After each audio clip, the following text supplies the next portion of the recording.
G'day, it's Ashton Cartwright here from PaidAuthor.com.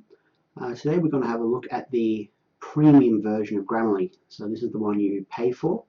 I've already done a video on the free version, so now we're going to compare it to the paid one. So this is the Grammarly app here.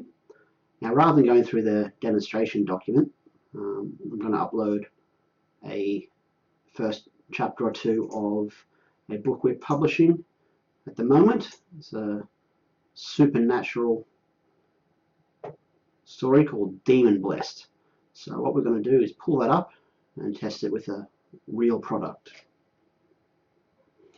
Okay, so it's saying here 171 critical and advanced issues.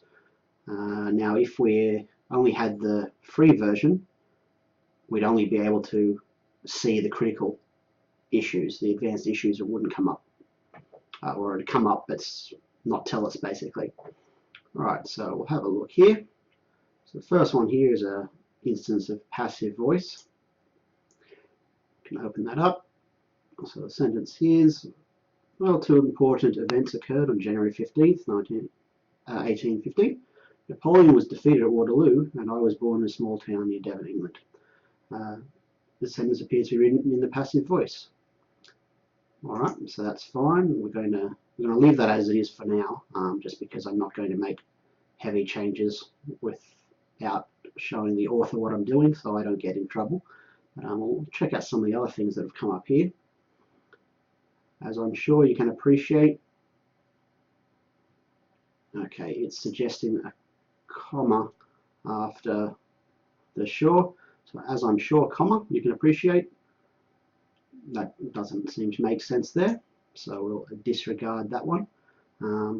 If you want to change, if you want to use the changes, we just click on it and that'll make the change. If we don't want to, we can just hit ignore. So we're going to ignore these ones as we go through. I've travelled. Okay, so here we're using the British version of the word travelled with two L's.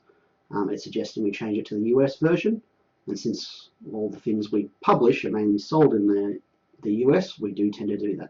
So I'll just quickly click on that to change it. No problem there.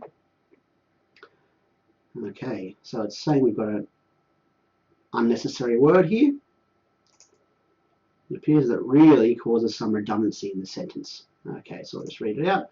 I've changed my country, my residence, my friends, my lovers, but nothing really changes. So it's suggesting that we don't need the word really, and the sentence will read better. Probably sounds fine, so we'll click to remove that. Nothing changes.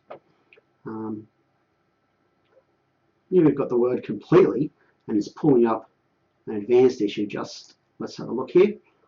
One moment, they rage at their childhood, their upbringing, and how completely they've managed to screw up their lives. It's just saying that completely is often overused. It's not necessarily saying that it's overused in this document. It's just saying that in general in writing, this word is used more than it should be, and it's suggesting some better words to use. Let's change it to thoroughly there, and how thoroughly they've managed to screw up their lives. Okay, again, we've got another repetitive word here, circumstances. Okay, saying for this one, it's saying the word circumstances appears repeatedly in this text.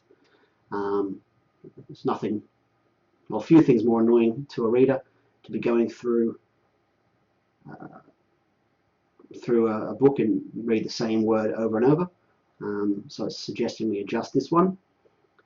If circumstances are wrong, if things, conditions, let's try changing that to conditions. No worries.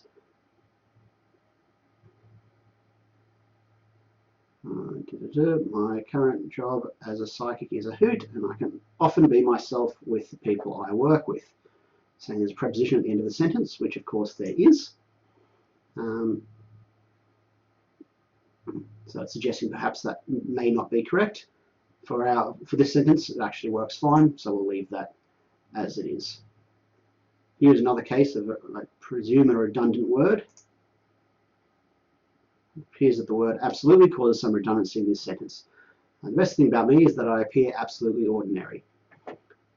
So you'll see with the sort of, particularly with things like redundant words, this program seems to be particularly useful for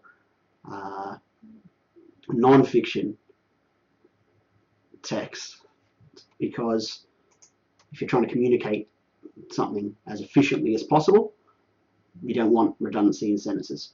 With fiction, there's also a bit of artistic license, so you can sort of fudge the lines a little bit there, and it's fine.